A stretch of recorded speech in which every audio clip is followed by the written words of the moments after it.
పితా పుత్ర పవిత్రాత్మ నామమున ఆమేన్. క్రీస్తునాథుని యందు ప్రియా దేవుని బిడ్డలారా, ఈరోజు ప్రత్యేక విధముగా తల్లి శ్రీ సభ 5వ సామాన్య ఆదివారంలోకి ప్రవేశిస్తూ ఉన్నాం. ఈ శుభతరుణములో గత వారమంతా కూడా గొప్ప దేవుడు దీవించారు. గత నెలంతా కూడా జనవరి నెలంతా కూడా చల్లగా కాచి కాపాడినందుకు గొప్ప దేవునికి గట్టిగా చప్పట్లు కొట్టి వందనం చెబుదాం. హల్లెలూయా, హల్లెలూయా, హల్లెలూయా, హల్లెలూయా, హల్లెలూయా, హల్లెలూయా. తండ్రి వందనం, తండ్రి వందనం, తండ్రి ఆరాధన, తండ్రి ఆరాధన, తండ్రి వందనం, తండ్రి వందనం, తండ్రి ఆరాధన, తండ్రి ఆరాధన, యేసయ్య వందనం, యేసయ్య వందనం, యేసయ్య ఆరాధన, యేసయ్య ఆరాధన, ఆత్మదేవ వందనం, ఆత్మదేవ వందనం, ఆత్మదేవ ఆరాధన, ఆత్మదేవ ఆరాధన, ఆత్మదేవ వందనం, ఆత్మదేవ వందనం. హల్లెలూయా, హల్లెలూయా, హల్లెలూయా, హల్లెలూయా, హల్లెలూయా. హల్లెలూయా. యేసయ్య నామములోనే మనందరికీ స్వస్థత జీవము కలదు. హల్లెలూయా, హల్లెలూయా, హల్లెలూయా, హల్లెలూయా, హల్లెలూయా. హల్లెలూయా. యేసయ్య నామములోనే నీకు, నీ కుటుంబానికి, నీ పిల్లలకి, మనందరికి కూడా జీవము స్వస్థత కలదు. వేరే వారి నామములో లేదు. ఈ లోకంలో మనందరము కూడా వ్యాధి బాధలతో బాధపడుతున్న వాళ్ళమే. కష్టాలు, బాధలు, సమస్యలతో కూడుకున్న జీవితం మనదే. అయినా సరే దేవుని యందు మన విశ్వాసం కలిగి, భయభక్తులు కలిగి మనం ప్రార్థించుకుంటూ ఉంటే ఈ వ్యాధి బాధల నుండి, కష్టాల నుండి, సమస్యల నుండి గొప్ప దేవుడు మనందరినీ కూడా దీవిస్తూ ఉంటారు. మన అందరికీ కూడా కష్టాలు వస్తూ ఉంటాయి, బాధలు వస్తూ ఉంటాయి, సమస్యలు వస్తూ ఉంటాయి, గొడవలు, పోట్లాట్లు ఉంటూ ఉంటాయి. కానీ ప్రభు నామంలో మీరు ప్రార్థన చేయండి, ప్రభు నామంలో మీరు విశ్వాసంతో జీవించండి. మీ జీవితంలో గొప్ప అద్భుతాలు, దీవెనలు, శుభములు జరుగుతూ ఉంటాయి. హల్లెలూయా, హల్లెలూయా, హల్లెలూయా, హల్లెలూయా. మన జీవితంలో ఇప్పటి వరకు నాకు తలనొప్పి రాలేదు, జ్వరము రాలేదు, కాలు నొప్పి లేదు, నడుము నొప్పి లేదు, ఏది లేదు అన్న వాళ్ళు చేతులు ఎత్తండి. చిన్నతనం నుండి ఇప్పటి వరకు జ్వరాలు లేదు, వ్యాధి బాధలు లేవు, తలనొప్పి లేదు, కాలు నొప్పి లేదు, జలుబు లేదు, చేతి నొప్పి లేదు అన్న వాళ్ళు ఉన్నారా? ఎవ్వరు కూడా లేరు. అందరూ ఏదో ఒక విధముగా అనారోగ్యంతో బాధపడుతున్న వాళ్ళమే మనం, ఏదో ఒక విధముగా సమస్యలతో ఉన్నటువంటి వాళ్ళమే మనం. అందుకొని ప్రభు చెంతకు తిరిగి వస్తూ ప్రార్థించుకుంటూ ఉంటే ఆయన అనుగ్రహాలు, దీవెనలు, శుభములు మనందరికి కూడా లభిస్తూ ఉంటాయి. అందుకని మనం చూస్తున్నాం, మనం అనుకుంటాం నువ్వు హాయిగా హ్యాపీగా ఉన్నావు, నువ్వు చూస్తే అందంగా హ్యాపీగా ఉన్నావు. కానీ నీకు తెలియకుండానే నీ శరీరంలో కొన్ని భాగాలు వ్యాధి బాధలతో, అనారోగ్యంతో బాధపడుతూ ఉన్నాయి. నీకు, నాకు, ఎవరికి తెలియదు, మనందరికీ కొన్ని సమస్యలు మన బాడీలో, మన శరీరంలో ఉన్నాయి. కానీ నీవు దేవుని దయ వల్ల అలా బాగున్నావు. కానీ నీ శరీరంలో, నీ అవయవాలలో ఏదో ఒకటి బాగలేకుండా నీవు జీవిస్తున్నావు.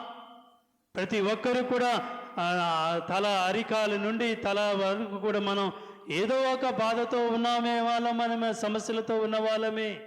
బైబిల్ కూడా తెలియజేస్తుంది. మనం చూద్దాం ఒకసారి. యెషయా గ్రంథము 1వ అధ్యాయము 6వ వచనం చదువుదాం ఒకసారి, జాగ్రత్తగా ఆలకిద్దాం.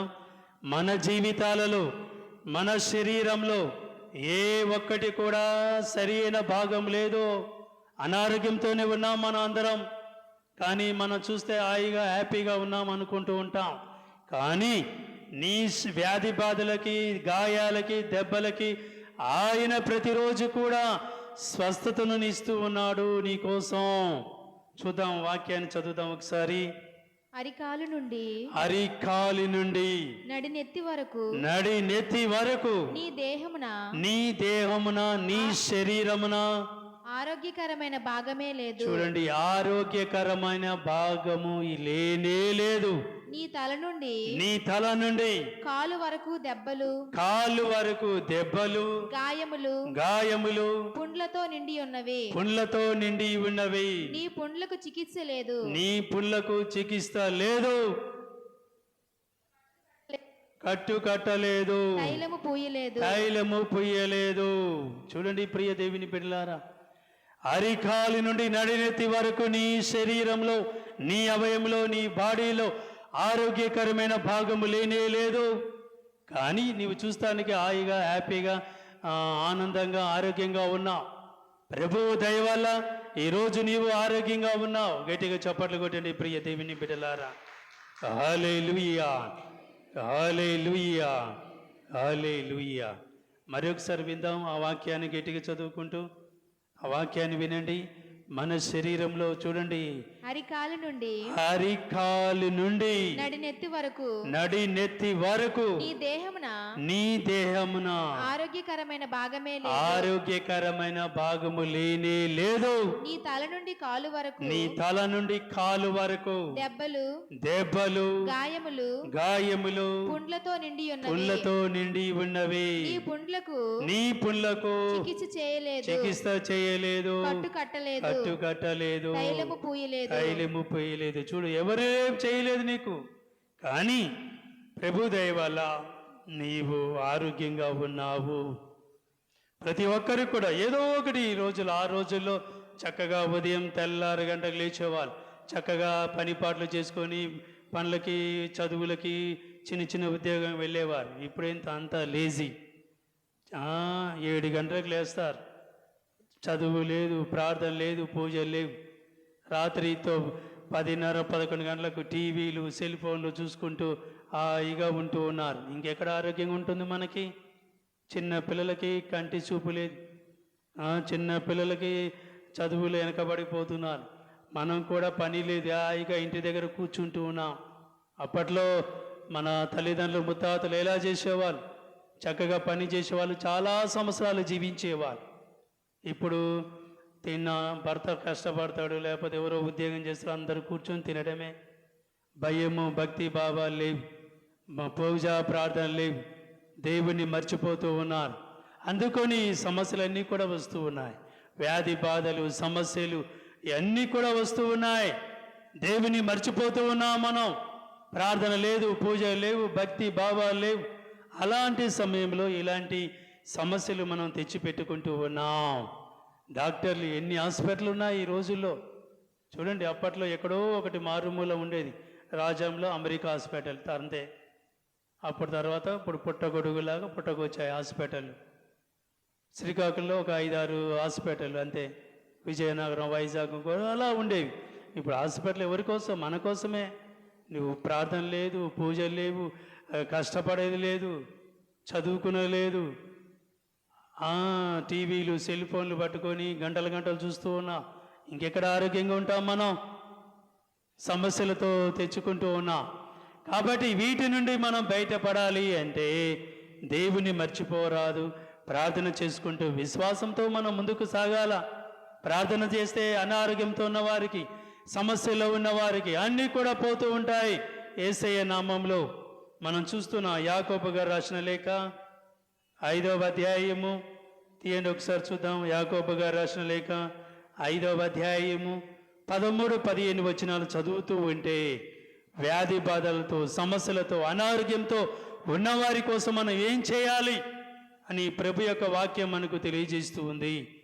యాకోబు రాసిన లేఖ 5వ అధ్యాయము వచనాలు 13-15 వరకు చదువుదాం. మీలో ఎవరైనా కష్టంలో ఉన్నాడా?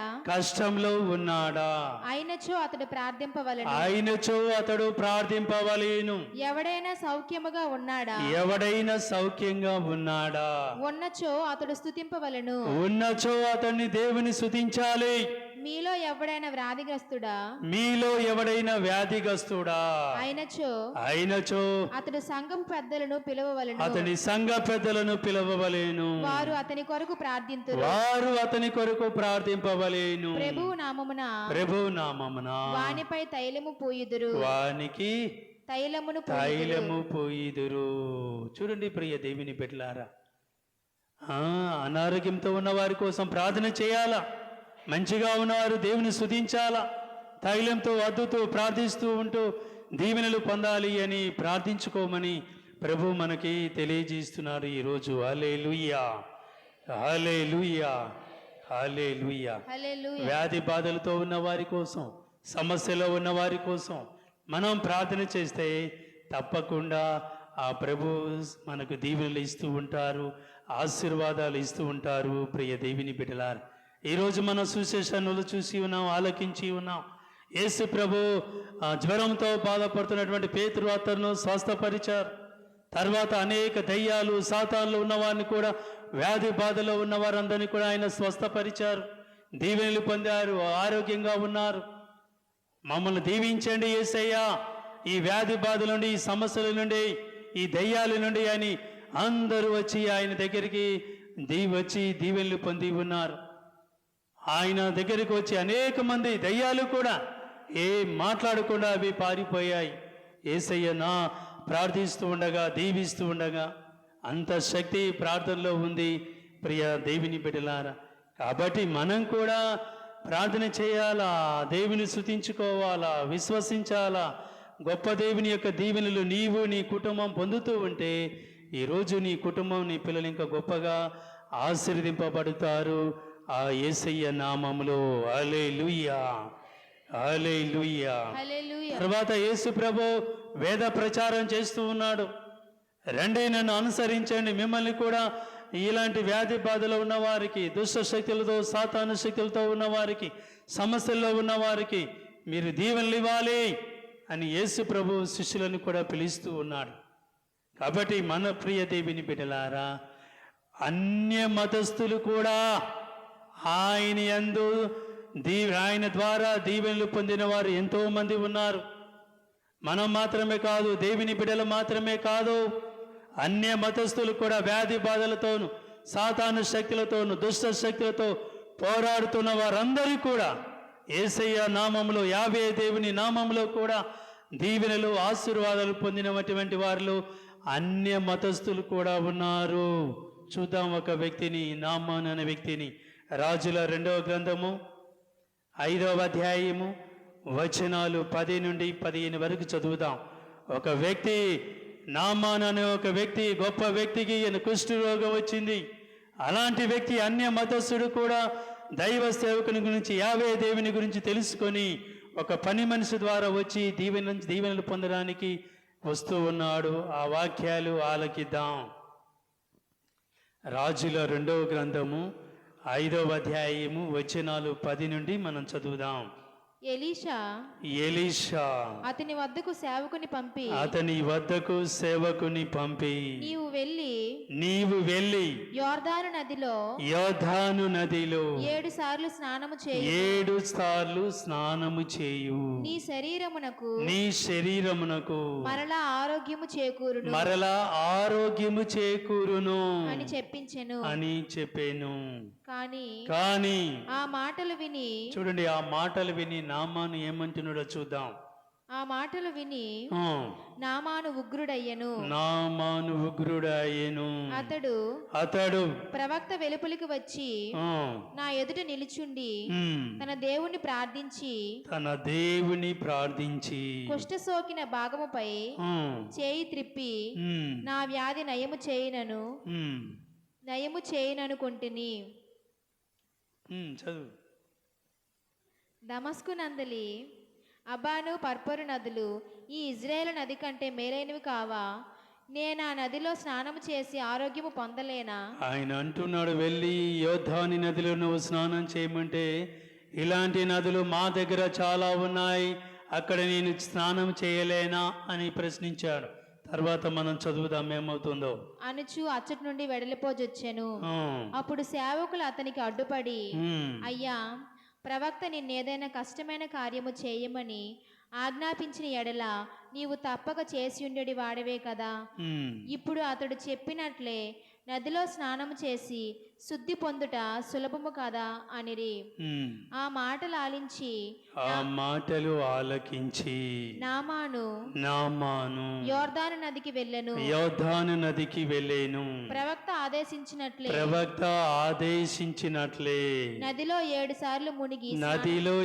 సార్లు మునిగి స్నానము చేసెను. వెంటనే అతని శరీరము శుద్ధి పొంది చిన్న బిడ్డ దేహము వలె అయ్యెను. చిన్న బిడ్డల దేహం వలె అయ్యను. గట్టిగా చప్పట్లు కొట్టండి ప్రియ దేవుని బిడ్డలారా.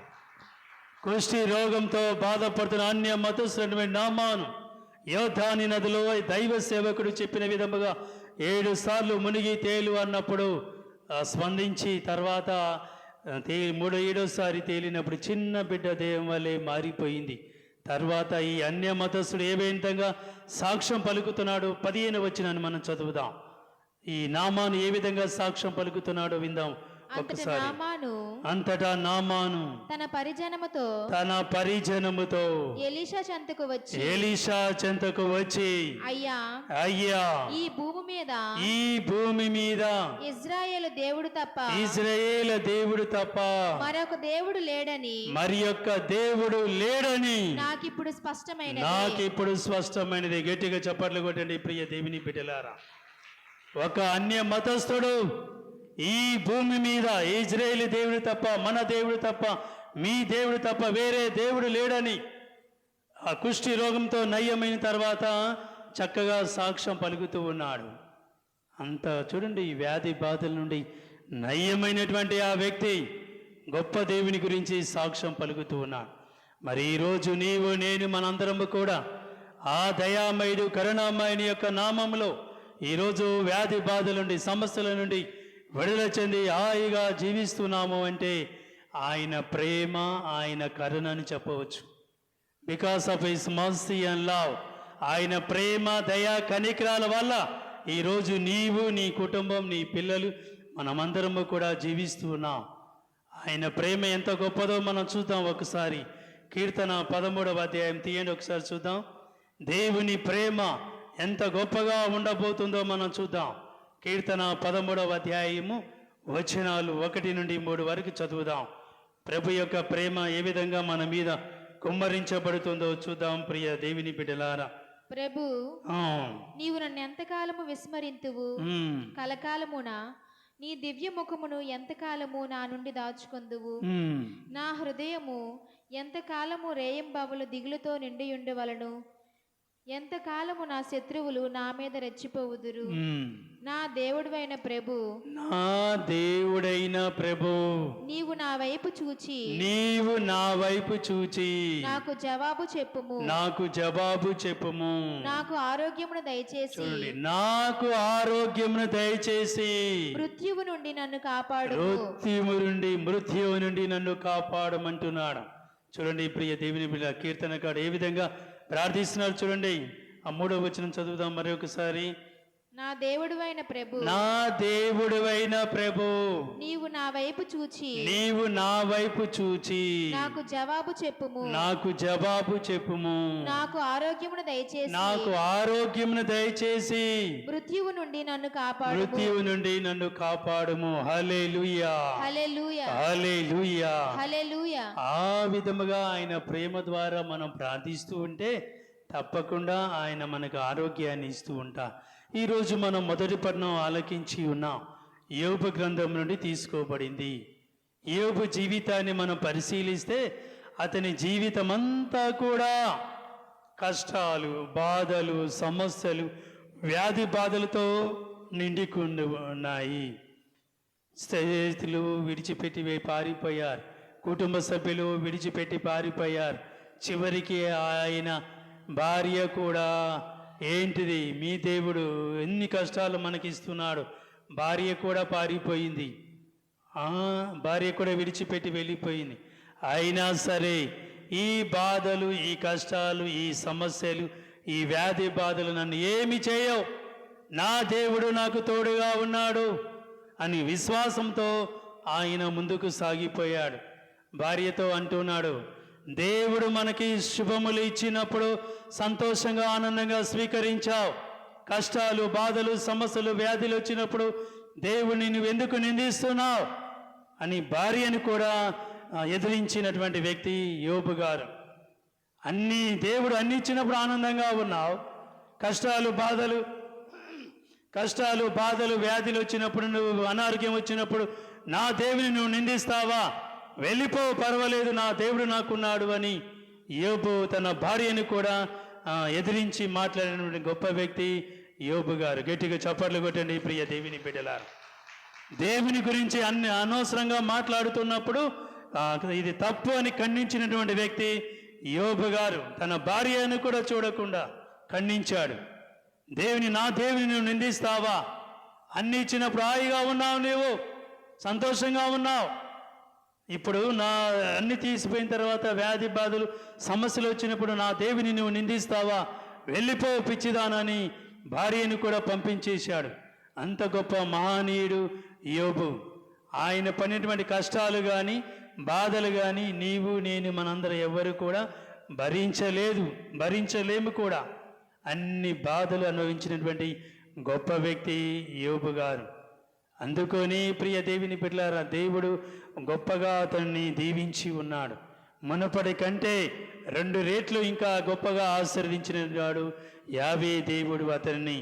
కాబట్టి ఆయన పడినటువంటి బాధలు కానీ సమస్యలు కానీ వ్యాధి బాధలు కానీ ఎవ్వరు కూడా పడలేదు ఈ లోకంలో. అంతగా యేసయ్య మనల్ని దీవించారు. మరి ఎంతగా మనం ప్రేమతో జీవించాలి, ఎంతగా మనం విశ్వాసంతో జీవించాలి? చిన్న బాధలు వ్యాధి బాధలను చూసి పారిపోవడమేనా? విశ్వాసాన్ని కోల్పోవడమేనా? ఆలోచించండి ప్రియ దేవుని బిడ్డలారా. మరి ఈరోజు మనం 2వ పట్టణం ఆలకించి ఉన్నాం. కొరింథీయులకు రాసిన లేఖలో సువార్తను బోధించిన మాత్రాన గొప్పలు చెప్పే అర్హత నాకు లేదు, ఆయన గురించి నేను బోధించాలి అని ఆయన చక్కగా ఈరోజు 2వ పట్టణంలో తెలియజేసి ఉన్నాడు. ఎన్ని బాధలు వచ్చినా, ఎన్ని సమస్యలు వచ్చినా ఆయన గురించి నేను బోధిస్తాను అని చక్కగా తెలియజేసి ఉన్నారు. పునీత పౌలు కొరింథీయులకి సంఘానికి తెలియజేస్తూ ఉన్నాడు. చివరి వచనం చదువుకుందాం. ఈరోజు చదివినటువంటి 2వ పట్టణంలో చివరి వచనాన్ని మనం చదివితే సువార్త గురించి మరి దాని గురించి విలువ గురించి తెలియజేస్తూ ఉన్నారు. సువార్త దీవెనలో పాలు పంచుకొనుటకు సువార్త కొరకై నేను ఇదంతా చేయుచున్నాను. చూడండి ప్రియ దేవుని బిడ్డలారా, కష్టాలు బాధలు వచ్చినా పర్వాలేదు, సువార్త కోసం ఇదంతా నేను చేస్తున్నాను. వ్యాధి బాధలు వచ్చినా పర్వాలేదు అని దేవుని ప్రేమలో సువార్తలో ముందుకు సాగిపోతున్నాడు దైవ సేవకుడు ప్రియ దేవుని బిడ్డలారా. కాబట్టి మనందిన జీవితంలో ఇలాంటి బాధలు సమస్యలు వ్యాధి బాధలు వచ్చినా కూడా ప్రభువుని విడిచిపెట్టకుండా విశ్వాసంతో మనం ముందుకు సాగిపోవాలా. నీ విశ్వాసాన్ని, నీ మంచితనాన్ని ఎవరు కూడా దొంగలించకుండా మనం కాపాడుకోవాలా. అప్పుడే నీ కుటుంబం, నీ పిల్లలు ఆశీర్వదింపబడుతూ ఉంటారు. చివరిగా ఒక వచనాన్ని మనం చదువుదాం. దర్శన గ్రంథము తీయండి, బైబిల్ దర్శన గ్రంథము 3వ అధ్యాయము 11వ వచనం చదువుదాం. చివరిలో ఉంటుంది, తీయండి. దర్శన గ్రంథము 3వ అధ్యాయము 11వ వచనంలో మన విశ్వాసాన్ని గురించి తెలియజేస్తున్నాడు. ఎలా ఉండాలా, నీ విశ్వాసం అని కాపాడుకోవాలని తెలియజేస్తూ ఉన్నాడు. 3వ అధ్యాయము 11వ వచనం. నా ఆగమము సమీపించుచున్నది, ఉన్నదానిని పదిలపరుచుకొనుడు. మీ విజయ సూచక బహుమానమును అన్యులు అపహరించకుండా, చూడండి, అన్యులు అపహరించకుండా, దొంగలించకుండా చూచుకొనుడు. గట్టిగా చప్పట్లు కొట్టండి ప్రియ దేవుని బిడ్డలారా. మరొకసారి ముందు నుంచి అంతవరకు చదువుదాం. నీ విశ్వాసాన్ని కానీ నీ మంచితనాన్ని కానీ అపహరించకుండా, దొంగలించకుండా వేరే వాళ్ళు, సాతాను లాంటి వాళ్ళు మీరు జాగ్రత్తగా చూసుకోమంటున్నారు. మరొకసారి చదువుదాం. నా ఆగమము సమీపించుచున్నది. నా ఆగమము సమీపించుచున్నది. ఉన్న దానిని పదిలిపరచు. ఉన్న దానిని పదిలపరుచుకొనుడు. మీ విజయ సూచక బహుమానమును మీ విజయ సూచక బహుమానమును అన్యులు అపహరింపకుండా అన్యులు అపహరించకుండా దొంగలించకుండా చూచుకొనుడు. చూడండి ప్రియ దేవుని, అది మనం కాపాడుకోవాలి. నీ విశ్వాసం ఎలా ఉంది, నీ మంచితనం ఎలా ఉంది, ఇతరులు దొంగలించకుండా అపహరించకుండా జాగ్రత్తగా చూసుకోమంటున్నాడు. అప్పుడే నీ కుటుంబం, నీ పిల్లలందరూ కూడా సంతోషంగా ఆనందంగా దీవించబడతారు. ప్రియ దేవుని బిడ్డలారా, మరి ఈ నూతన సంవత్సరం 2024లో ఈ సంవత్సరం 366 రోజులు లీప్ సంవత్సరం అంటారు. 4 సంవత్సరాలకు ఒకసారి వస్తూ ఉంటుంది. ఫిబ్రవరి నెల 29 రోజులు. ఒక రోజు ఈ సంవత్సరం దేవుడు గొప్పగా కానుకగా ఇచ్చి ఉన్నారు. కాబట్టి ప్రార్థన చేయండి, విశ్వాసంతో ప్రార్థన చేసుకుంటూ దేవుని ప్రేమలో ఎదుగుతూ ఉంటే నీ కుటుంబం, నీ పిల్లలు అందరం కూడా ఆయురారోగ్యంతోనూ, దీవులతోనూ, స్వస్థ వరాలతోనూ, శుభములతో, శుభకార్యాలతోనూ గొప్ప దేవుడు చల్లగా దీవిస్తూ ఉంటారు. అలాంటి దీవెనలు ఈ నూతన సంవత్సరం అంతా కూడా దయచేయండి యేసయ్య అని మనం ప్రార్థించుకుందాం. 2 చేతులు పైకి లేపండి, అందరూ కూడా కళ్ళు మూసుకొని ప్రార్థన చేయండి. యేసయ్య, నా మంచితనము, నా విశ్వాసాన్ని దొంగలించకుండా వేరే వాళ్ళు జాగ్రత్తగా చూసుకునే భాగ్యాన్ని నాకు ఇవ్వండి అయ్యా అని ప్రార్థన చేసుకో ఈ సమయమున. మరి నూతన సంవత్సరంలో గొప్ప గొప్ప కార్యాలు, అద్భుతాలు, దీవెనలతో దీవించండి యేసయ్య నన్ను, నా కుటుంబాన్ని, నా పిల్లలని, అందరినీ అని ప్రార్థన చేసుకో. అనేక అనుగ్రహాలు, దీవెనలు, శుభములతో దీవించమని, వ్యాధి బాధల నుండి, దుష్ట శక్తుల నుండి, సాతాను శక్తుల నుండి, సమస్యల నుండి విడుదల చేయండి యేసయ్య అని ప్రార్థన చేయండి ఈ సమయమున. చూస్తుండగానే ఈ నూతన సంవత్సరం మొదటి నెల జనవరి నెల అంతా కూడా దేవుడు చల్లగా దీవించి కాచి కాపాడి ఉన్నారు. ఇంకా రానున్న రోజుల్లో కూడా దీవించండి యేసయ్య. అమ్మా మరియ తల్లి, మీ కుమారుని ద్వారా అని ప్రార్థన చేయండి. ప్రేమామలి నువ్వు సర్వేశ్వర, ఈ సమయంలో ఈ బిడ్డలందరినీ కూడా దీవించండి. అడగండి మీకు ఇవ్వబడును, తట్టండి తెరవబడును, వెదకండి దొరుకునని మీరు వాగ్దానం చేసినందుకు వందనాలు. అమ్మా తల్లి, మరి త్వరలో మీ యొక్క లూతు మాత పండుగను కూడా మేము కొనియాడబోతున్నాం. ఈ వారంలో మీ చల్లని దీవెనలు, ఆయురారోగ్యాల ద్వారా ఆ లూతు నగరంలో అనేక మంది వ్యాధి బాధలతో వచ్చినటువంటి వారికి, దుష్ట శక్తులతో వచ్చిన వారందరూ కూడా దైవ సేవకుల ద్వారా అనేక అద్భుతాలు, దీవెనలు దయచేస్తూ ఉన్నారు. మరి మాకు కూడా దయచేయండి తల్లి. ఈ బిడ్డలందరినీ కూడా దీవించు తల్లి.